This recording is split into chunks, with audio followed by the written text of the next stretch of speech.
நடிகர் விஜய் உடைய கடைசி படம் முதலமைச்சர் ஆயிட்டாரு. இன்னைக்கு அவருடைய கடைசி படம் வெளியாயிருக்கு. முதல் நாள் முதல் ஷோ போகிற சார் ஒரு நிமிஷம் சார், தயவு செய்து இந்த கடைசி படம்னு சொல்லாதீங்க. மாண்புமிகு தமிழக முதலமைச்சர் எங்களுக்கு எப்பவுமே சந்தோஷப்படுத்திக்கிட்டு தான் இருப்பாரு. அது முதலமைச்சராக ஆனவுடனும் இனிமேலும் எனக்கு தெரிஞ்ச படம் நடிக்கணும். விஜய் சார், உங்களை நான் பாதம் தொட்டு கேட்டுக்கிறேன், தயவு செய்து நீங்க அடுத்த படம் நடிங்க.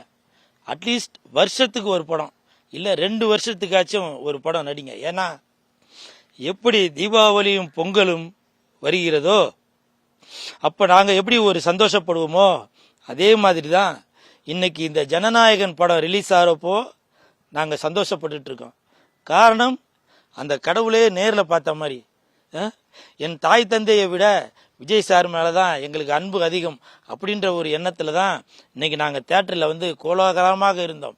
உதாரணத்துக்கு சொன்னோம்னா, இந்த ஜனநாயகன் படத்தை கொப்பமான கொத்து பரோட்டா போட்டு வச்சிருக்காரு. கொத்து பரோட்டா சும்மா அப்படி பண்ணிருக்காரு. என்ன, நான் இன்னைக்கு படம் பார்க்கல. அதற்கு காரணம், நான் வீடியோல சொல்லியிருந்தேன், டெல்லியில நீட் எக்ஸாமுக்காக மாணவ மாணவிகள், என் தங்கைகள், அண்ணன்கள், தம்பிகள், தங்கச்சிகள் எல்லாரும் அங்க போராடிட்டு இருக்காங்க. இந்த உலகமே அந்த டெல்லியை நோக்கி தான் திரும்பிட்டு இருக்கு. உங்களுக்கே தெரியும் விஜய் சார், நான் உங்களுடைய ரசிகன். கூலுன்னு பேரு வரதுக்கு காரணமே நீங்க தான். அப்படி இருந்தும் இன்னைக்கு டெல்லியில நடக்கிற அந்த போராட்டத்திற்காக நான் படம் பார்க்க வரல. அதுதான் காரணமே தவிர மற்றபடி மற்றவர்கள் யாரும் இதை திரிச்சு பேசாதீங்க. ஏன்னா ஒரு தமிழனாக, இந்தியனாக டெல்லியில நடக்கிற அந்த போராட்டத்திற்கு குரல் கொடுக்கணும், ஒரு சப்போர்ட் பண்ணணும் அப்படின்றதுக்காக தான் இன்னைக்கு நான் ஜனநாயகன் படத்தை பார்க்க வரல. உங்களுக்கே தெரியும், நான் தியேட்டருக்கு வந்தேன்னா என்ன அறியாமலே விஜய் சாரோட ரசிகன் என்றால் உங்களுக்கு தெரியும். என்ன மாதிரி மாறுவோம் அப்படின்ற உங்களுக்கு தெரியும். அதனால அந்த மாதிரி எதுவும் நான் மாறி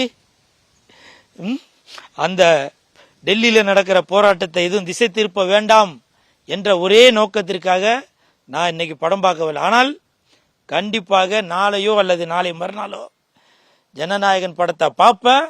எனக்கோட சப்போர்ட் எப்பவுமே விஜய் சாருக்கு இருந்துட்டு தான் இருக்கும். ஓகே. அப்புறம் இன்னொரு விஷயம், விஜய் சார், நீங்க வருஷத்துக்கு ஒரு படமோ இல்ல 2 படமோ நடிங்க, சரிங்களா? தமிழக முதலமைச்சராக இருந்துட்டு நடிக்கக்கூடாதுன்னு ஒன்றும் சட்டம்லாம் இல்லை, நடிக்கலாம். ஆந்திரால அந்த டெப்டி கமிஷனர், டெப்டி சிஎம் அவர்கள் நடிச்சிட்டு தானே இருக்காரு. நீங்க அதே மாதிரி நடிங்க. 6 மணிக்கு மேல ஒர்க் ஃப்ரம் ஹோம் மாதிரி தமிழகத்தில் உள்ள, நீங்க முதலமைச்சரா பொறுப்பேற்றிருக்கனால அந்த சட்டம் ஒழுங்கு மற்ற விஷயங்கள் எல்லாமே 6 மணிக்கு மேல நீங்க ஒர்க் ஃப்ரம் ஹோமா பாங்க.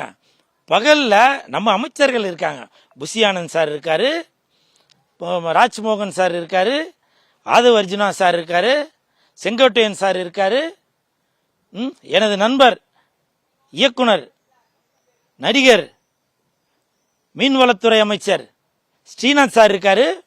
இப்படி பல பேர் இருக்காங்க. இன்னும் பல அமைச்சர்கள் இருக்காங்க. விக்னேஷ் சார் இருக்காரு.